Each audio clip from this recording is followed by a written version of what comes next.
Hey everyone, welcome to Chef Jonathan's Culinary Table. I'm Chef Jonathan. Today we're going to be making potato bacon croquettes, one of my signature dishes. To start, we're going to get some mashed potatoes. I love this dish because this is a classic in my house. We use leftovers, so mashed potatoes, morning bacon, your leftover at breakfast, all your leftover vegetables that you want to use, tomatoes, onions, anything you really want can go into this dish. So I always start with just leftover mashed potatoes. Cold or warm, they both do good. I put about 1.5 pounds into a bowl. This is just simply mashed, nothing in it, but you can go ahead and use whatever you like. To that, just chopped up some morning bacon. So just cook it on your pan, chop it up. We're gonna go with about a cup of bacon in here. So it's just our mix for now. Next, I like to put tomatoes. I like the juiciness, that little bite that comes with tomatoes. Just gives a little bit of a pop of explosion in your mouth here. So we're gonna go ahead and put this. This dish is a dish that is very close to me because I win a lot of competitions with this dish. This is one of my signatures. The Canadian Bacon Champion since 2016 till current. And I enjoy this dish. All the judges enjoy this dish. All my friends enjoy this dish. So it's just something that is always a crowd pleaser in my family, and happy to share the recipe and hopefully make it a crowd pleaser in your home. So again, we just chop this tomato. Again, this is a dish that doesn't really matter how you chop it, it's gonna be good. So I just give it a rough chop. And it's a dish that kids love to make as well. So get your kids involved, have them mix it up. One tomato will be good. To the mix, I like to add some cheddar cheese. You can do cheddar, mozzarella, Swiss, Havarti, really anything you have in your fridge. The amount doesn't matter. If you like it cheesy, keep on adding. I like a little bit, so I put about 1/2 cup of cheese in here. To the mix, I like a nice crunch when I eat. So I have some pecans here. I'm just gonna give them a rough chop. This is about 4 tablespoons of pecans. So just a rough chop just to get them all cut up. Pecans are great because they add a nice crunchy element to the dish. And they add a bit of a chew, a bite. You don't really know what the texture is, and it kind of pleases the mouth. So we'll put a bit of that in here. So that's our mix for now. Next off, we're gonna grab some green onions. So you can use green onions, scallion, parsley, cilantro, whatever floats your boat. I like to edge mine off. I like to cut these nice and fine. So you got a nice cut. You got a nice little bite of this in each piece you get. And this is just gonna add a little pop of freshness to your dish. So as much herbs as you wanna add, you can. If you don't like herbs at all, don't add any. That's the simplicity and beauty of this dish. Whatever you like, you just go ahead with. So that's our mix for now. Just got all of our stuff in here. To this, now some people don't like this step, but I think this is a great step. Liquid gold, aka bacon fat. So the bacon from your morning breakfast, a couple scoops of this goes a long way. It holds a really nice smokiness in it. And this is gonna help combine all the potatoes and all the ingredients together. So I'm gonna add about 6 teaspoons of this, or about 2 ounces. Perfect. And then to that, we're gonna add some parsley. This is just some Italian parsley. Just gonna roll this out and give it just a rough chop. Make sure you wash your parsley well before starting. And just a rough chop. Again, if you have bigger pieces, that's fine too. You'll get a nice fresh bite in your croquette. So knife skills are very important, and it's something that I like to do this dish with because you can get to practice with your tomatoes, your parsley, your herbs. It's a good dish to practice knife skills with. So now that we got our mix all combined, we're gonna mix this and then we're gonna season at the end. So because you're using bacon in here, you don't really need to put a lot of salt. You can adjust salt accordingly. I usually find that about 1/2 teaspoon does the trick. But again, this dish is nice because you can adjust as you like. If you like spicy, this is a great place to put some pickled jalapenos. You can do a little bit of red chili, sriracha, really anything you can think of. So now that we got a whole mash here, this would be the part that you put any sauces you like. Barbecue sauce, mustard, really anything. So that's our mix. Should be nice and combined. Should have good mixture of everything in here. To this, we're gonna add some seasoning now. We're gonna do some garlic powder, about 1/2 teaspoon. Some red chili flakes, just a couple sprinkles, just for a little bit of a kick. Black pepper, Just a couple shakes in there. Paprika. I like to use a sweet paprika, but you can use smoky or spicy. I give it a nice kick. I like my croquettes to be a bit orange in the middle, so I put about half a teaspoon of that. And then sea salt. Again, about a half a teaspoon goes a long way with this. And then one more mix. Don't get scared if it becomes grainy, because when you compress the croquettes, they'll combine together because of the bacon fat. If you don't like bacon fat, you can use butter, margarine, olive oil, canola oil, any type of fat. Or sour cream will help as well. Sour cream, I do double the amount of sour cream as fat. So you're gonna put about 10 teaspoons of sour cream, or about 3 ounces. And there we have it. That's our combined mixture right here. We'll set this over to the side. I'll be right back and make some croquettes. Awesome, and we're back. So with the breading of our croquettes, we want to make sure that we have nice seasoned breading. It's important not to skip this step, because then you're going to have an under-seasoned croquette. So what we got is flour, eggs with a little bit of water. So I put 3 eggs with about half a cup of water, just to help make that a bit looser and break down. And then panko.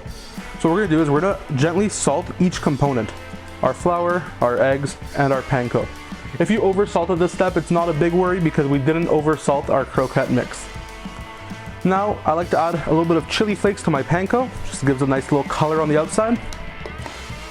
Garlic powder to both my panko as well as my flour. And finally, some paprika before our pepper. Paprika to our panko, paprika to our flour. You can skip this, or you can go ahead and add your favorite seasonings. Lemon pepper is really, really good with this as well. I do oregano in my panko. A little bit, it goes a long way. It adds a nice little Italian flair in there, and you get a little bit of that savoriness. And then finally, some black pepper. Again, you season to your own taste, but about a 1/4 teaspoon of each works perfect in this mix. Then we just give a nice little toss to our seasoning mix, and you can see that all combined there. So when you're doing this, you want to make sure that you're mixing everything thoroughly. So that's our panko. You can use Italian breadcrumbs for this dish, corn flakes, really whatever breading you like. Any breading will work for this. Nice little mix here. And with that being said, our oil is getting hot here. So we just put a nice pot of oil to simmer. We got about halfway up our pot, just enough to cover the full croquette. So you want to bring your oil to 350, and this would be a good time to start preheating that.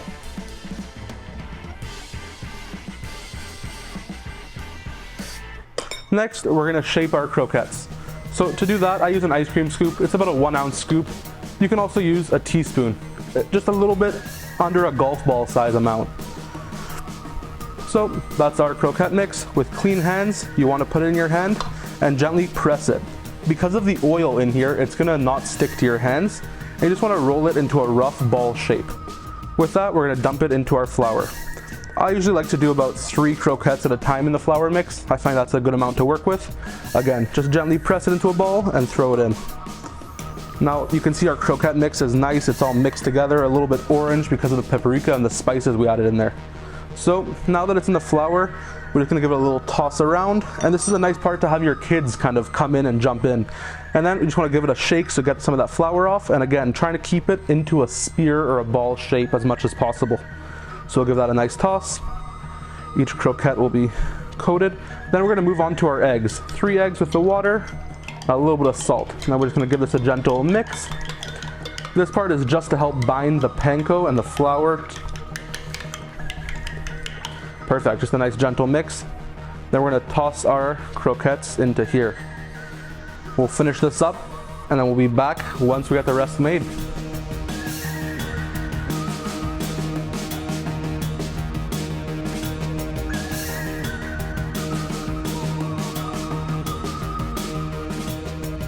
Perfect. So as you can see, I made a couple croquettes here. But what we're gonna do is we're gonna go through the process of breading. So once they're floured, we're gonna toss them in our eggs. Just a nice gentle toss. And at this point, you wanna have a wet hand.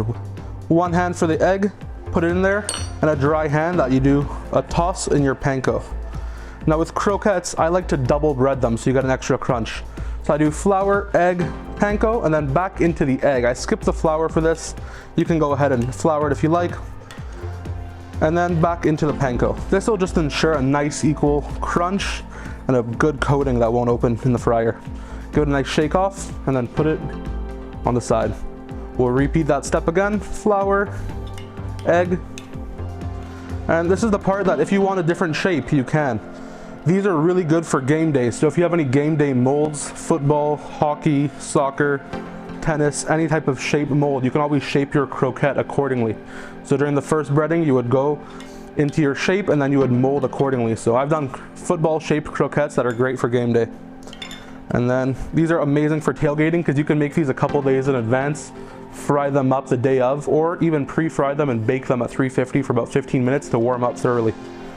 So now that we got a nice breaded croquettes, we'll go ahead and put those there, and then we'll be right back and fry them up.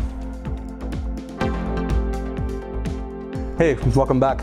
Now that we have our croquettes breaded, what we're gonna do is we're gonna get a spoon and we're gonna put them in our oil one by one. At this point, it's important not to overcrowd your pot because it could overflow. You wanna have your oil somewhere between 350 and 325 at this point.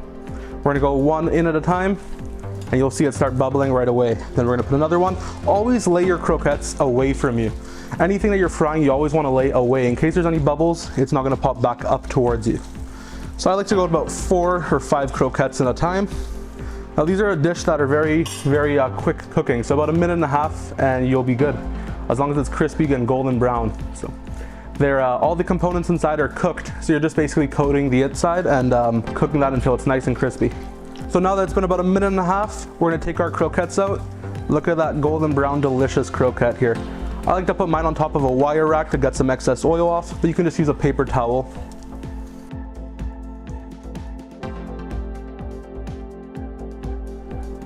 So now that we got our croquettes out the fryer, I'm gonna let this oil reheat about a minute, get back to its original temperature, and we'll go in with the rest. At this point, you can give your croquettes a toss. Just get some of that oil off. And you can see they're nice golden brown and delicious. I'll just cook the rest up here. These are amazing to pre-make. These are one of my signature dishes for competition. So I've won Canadian Bacon Championships about 6 times using this dish. So they're definitely a crowd pleaser. Everyone loves them. I like to serve mine up with a bacon, onion jam, and a basil pesto. I like the contrast between the sweet and salty on the bacon onion jam and that freshness of the spinach and basil pesto. And then if you really want to get fancy, you can make some crispy bacon, candied bacon lardons. But we'll get back to that in a minute. Perfect, so now that the croquettes are fried up, it's a great time to start preparing our bacon onion jam. So for our bacon onion jam, you want to start off with a really good bacon. This is the base of your jam, so you want a nice, flavorful, smoky bacon. I prefer supporting local businesses, and one of my favorite bacons in America is from Billy's Small Batch Bacon out of Alabama. They have one of the best bacons I've tried. Really heavy smoke flavor, nice bark on it. So I got about a pound of bacon here, and I'm gonna add this to a cast iron pan. You can use any pan, it doesn't really make a difference. I like cast iron, I feel like it adds that nice authentic char on flavor. So we're gonna go in with that. And we're just gonna give this a nice cook down. A couple minutes usually does the trick, just to render out some of the fat and take some of that fat out so we don't get too much fat in our jam. In the meantime, we're gonna take 1 red onion. This is about 3/4 pound in weight, and we're gonna cut this into slices. So de-skin your onion, and just make nice slices out of this. You can do diced slice, it doesn't really matter because at the end we're blitzing. I just find the best results happens when I slice my onion. With this, try using your knife skills, clamp your hands with your middle finger out, and try sliding your knife down like that. Once you get the hang of that, you'll be able to cut thickly.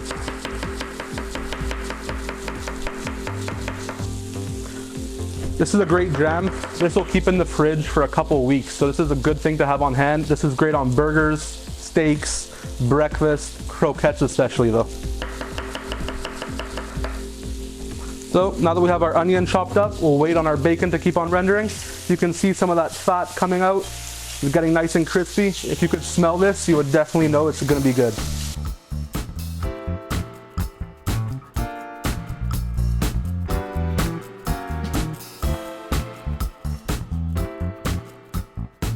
So now that our bacon's rendered down and we got some of our fat out, we're gonna go ahead and add our red onions. So I'm gonna add the whole onion in. This is gonna get nice and caramelized down in the bacon side and add a nice flavor to that jam.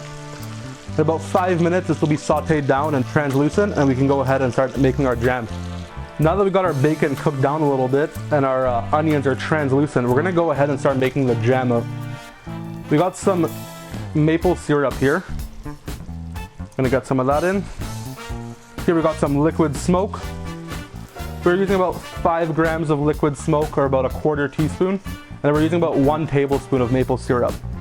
To that, we're gonna go into 3 tablespoons of brown sugar. I like to use a dark brown sugar, makes a nice jammy texture. We're gonna go with 1 teaspoon of salt.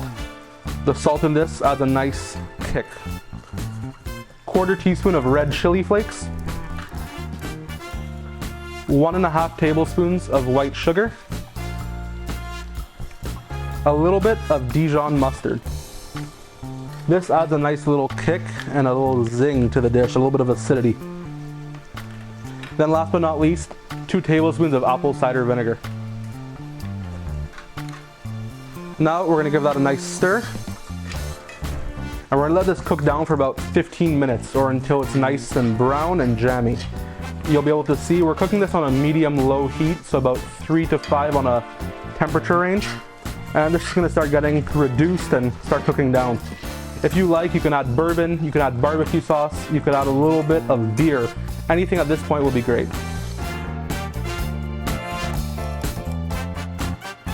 So now that we're back, we're gonna make a basil pesto. So my basil pesto has a little bit of a hit. We're gonna use some truffle dust in here. This is 100% real truffle dust, black truffles. Amazing, amazing product, really good quality, doesn't have a synthetic taste. So more on that later. To this, we're gonna start with spinach. I like to use spinach as a base for it. We're gonna put about 30 grams of spinach, or about 1 ounce. To that, we're gonna add fresh basil. This is some fresh basil from the farm, from the garden. You can use anything. You can use parsley, cilantro, basil, any herb that you want. We're gonna add about 1 ounce of that as well. To that, we're gonna go in with 3 ounces of Parmigiano Reggiano. Freshly grated, we're gonna add that in. Then we're gonna go with pine nuts, about 2 ounces of pine nuts. To that, 2 cloves of garlic, 6 tablespoons of olive oil,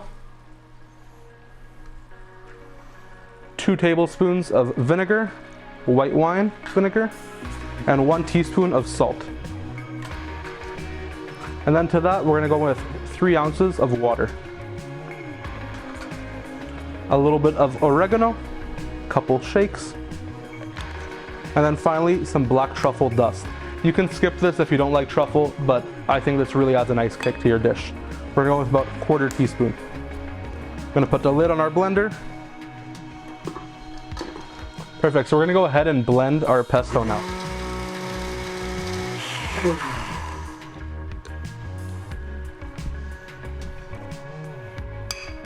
Gonna get a bit more water.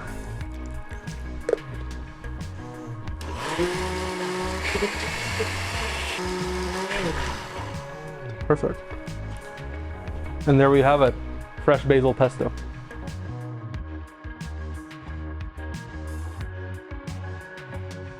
And just in time for plating, my truffle dealer came through. So here we got white truffles. So I'm gonna pick the ones I want. Very fun part of the day. Let's see.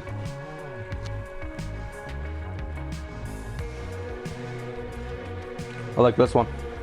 And it's been about 15 minutes. You can see our bacon onion jam has cooked down, nice jammy texture.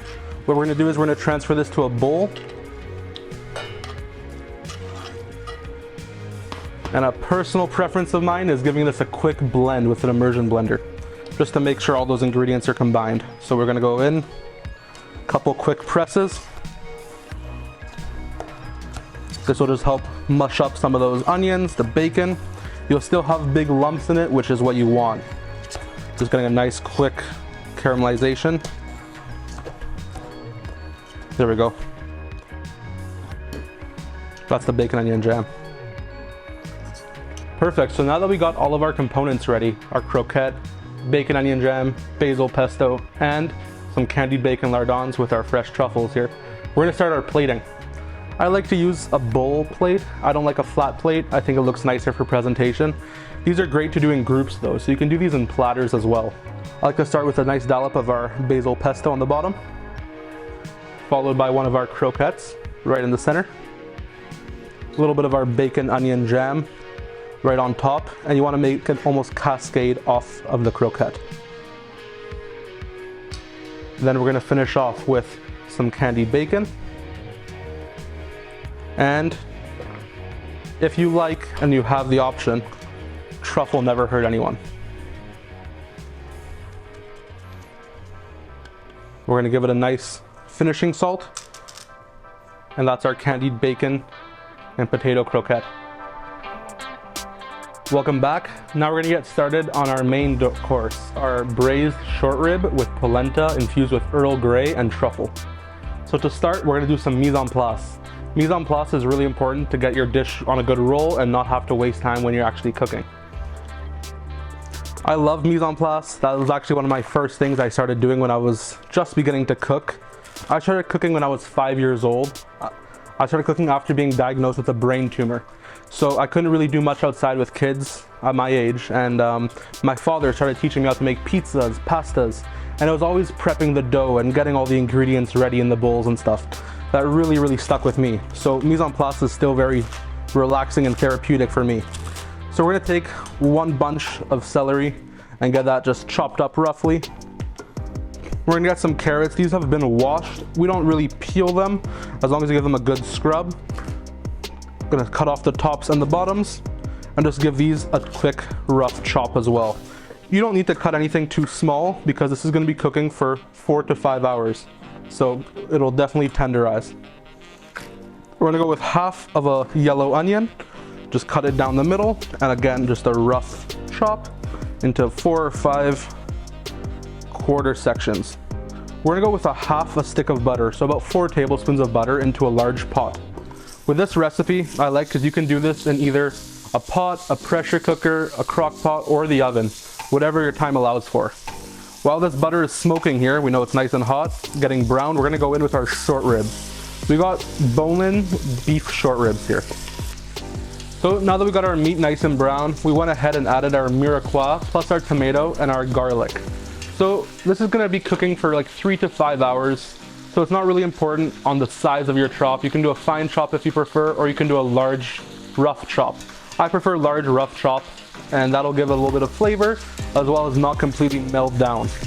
So the short rib has become nice and browned here. And this is one of my favorite dishes to make for large family occasions. It's something you can put on in the morning, cook throughout the day, go spend time with your family, enjoy some activities, and then come back and it'll be ready. You don't have to babysit this. Just keep it on low heat once this step is done and you're good to go. To that, we're gonna go ahead and add some rosemary and sage. I like my rosemary and sage very strong, so I'm gonna be adding 2 sprigs of rosemary and a large sprig of sage. You can add as many herbs or as little herbs as you like, and you can play around with what herbs you like. This is my personal opinion, but I like a little bit of sourness in my meat. So I'm gonna add half of a lemon. I'm just gonna cut off the top, the bottom, and then just cut this into half. I'm gonna give it a rough squeeze and just throw that into the pot. To that, I'm gonna add some mushrooms. Now, mushrooms are optional. I think they add a really nice texture as well as a flavor and a bit of a bite. I also make a vegan version of this where we don't use butter, we use olive oil, and we do mushrooms only, no meat. If you roast the mushrooms off a little bit and then add all of your ingredients, it becomes very nice, and it's a great substitute for meat. Right here we have white button mushrooms that have just been cleaned, shiitakes, creminis, and brown mini bella mushrooms. We're gonna go ahead and just add the whole bowl of mushrooms into this pot. And these are gonna cook down over the next couple hours and just become really nice and give a nice bite to the dish. Into this, we're gonna add our seasoning. It's very important to season this heavily since we do have a lot of ingredients in here. We're gonna go in with salt. We're gonna put about a tablespoon of salt into here. Next off, black pepper. Again, about a half a teaspoon of black pepper is gonna be enough for this. And then garlic powder. You can never really have too much garlic powder. We're gonna go in with about a teaspoon and a half. Finally, most important, tomato paste. A good tomato paste is key for this dish, and you wanna let this cook out in the initial phase before adding your wine. We're gonna go in with about 2 to 3 ounces of tomato paste. You just give it a nice squirt right in the pot. And then using a tong or spoon, just give this all a good stir. Gonna get all those vegetables coated with the spice mix. Get that tomato paste equally controlled around the pot. And you can see that your short ribs are getting coated with the spice mix as well as the vegetables. So that's a good sign that we are ready to start adding our wine and our water. I like to use a wine, my favorite personal, or the Cave. We're gonna go in with about half a bottle of wine. You can use more or less. This won't affect the end result, as this will be cooking down a lot. To the wine mixture, I'm gonna add some water. Water was just gonna help give a braising liquid. I like to add water until it just about covers all the ingredients in the pot. That's gonna help it braise down. And in about 2 hours, you give it a check. And if you don't have enough liquid in your pan, you just refill it with water or broth if you have any on hand. So that's gonna be good for water. Into this, to add a nice smokiness, we're gonna use some liquid smoke. This is gonna give almost like a smoked flavor as if it was on a smoker or a barbecue. We're gonna go in with about a teaspoon of this for such a batch. That's good. And then a little bit of apple cider vinegar. This is gonna help cut down some of that richness from the short rib, that fattiness. We're gonna go with about 2 tablespoons. We're gonna give this another quick mix and let this come to a full boil. While that's happening, we're gonna work on our polenta, but we'll be right back with that. This polenta dish is very, very soft in flavors as well as in textures. So to contrast that and give a little bit of a crunch to the dish, we're gonna go and do a little quick fried onion strings. Very simple. We're gonna start with 1 yellow onion, cut in half, cut both the top and bottom off, quick peel, and then we're gonna give this a thin slice. So you're gonna wanna use as thin of a slice as you can, or if you're confident with it, a mandolin will help with that. Perfect. With that, we've got nice thin slices of onion. Just give it a nice quick separation with your fingers. And then we're gonna add this to a little bit of all-purpose flour. No seasoning or anything. Just give that a nice toss in there. And we're gonna give this a quick coating of flour. This is gonna help give a nice crunch to the dish, as well as make these onions nice and golden brown. And then you just wanna give it a nice quick drop from a little bit of a height to get some of that flour off. Give it a quick toss, and your onions are good to go in the fryer. So now we're gonna give a quick fry to our onions here. So we're gonna put this in a slotted spoon and lower this into some hot 350-degree oil. And this is gonna fry pretty quickly, so we just let it sit a couple of seconds, shake it off, and this usually takes about 15 to 20 seconds maximum. And you're gonna get some nice golden brown crispy onion strings. This adds a nice texture to the dish. It's gonna give a good crunch as well as a savoriness and a little bit of that crispy texture that we're gonna need to complement our braised short rib and the creamy polenta. So there's our onion strings. Put them on a nice padded paper and let these drain off. We're gonna go ahead and make our creamy polenta now. So our polenta is infused with mascarpone, parmesan, and Earl Grey tea, which is a little bit different than typical. The Earl Grey adds a nice kind of floral note that you don't really understand where it's coming from. And it's very, very cool to have that contrast with the beef that has a very rich flavor and also the crispy onions. So to start, we're gonna add our milk. We have about 500 mils of milk and 500 milliliters of water. I add it to a hot pot. That's gonna help steam up the boiling process so you don't have to wait as long.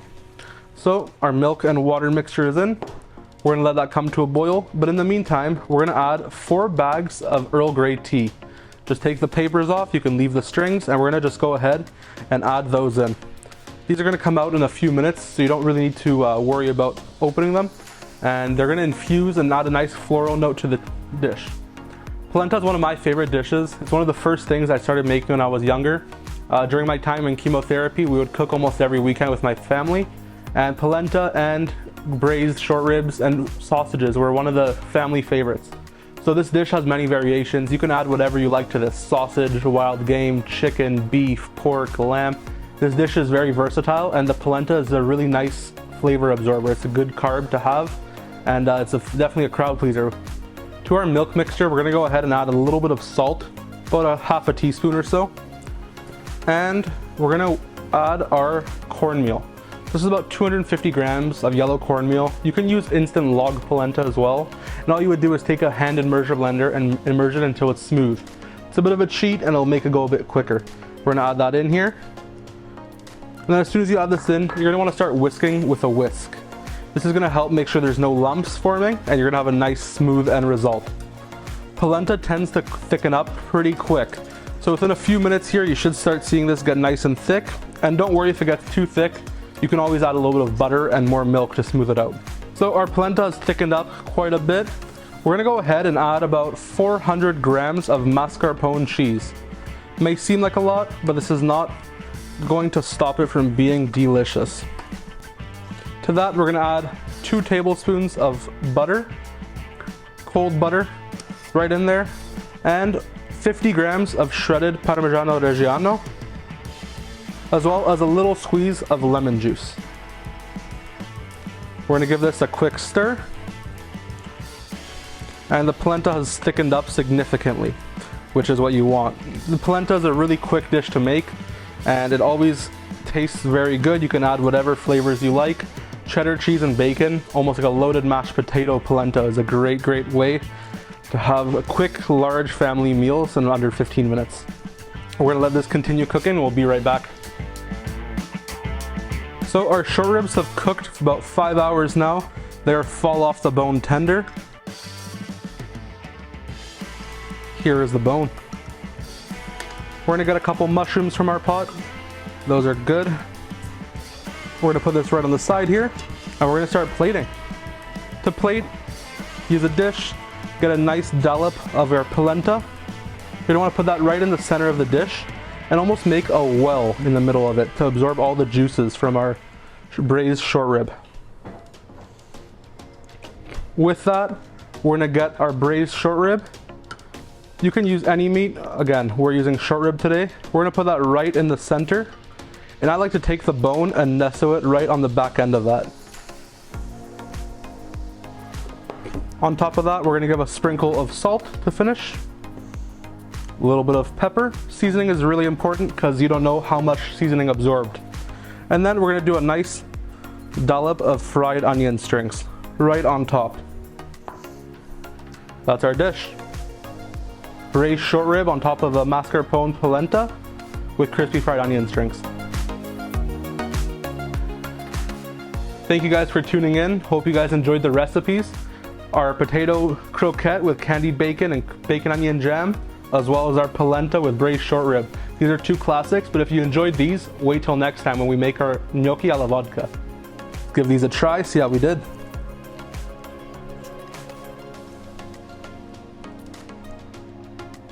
Wow, amazing. We'll see you next time at Chef Jonathan's Culinary Table.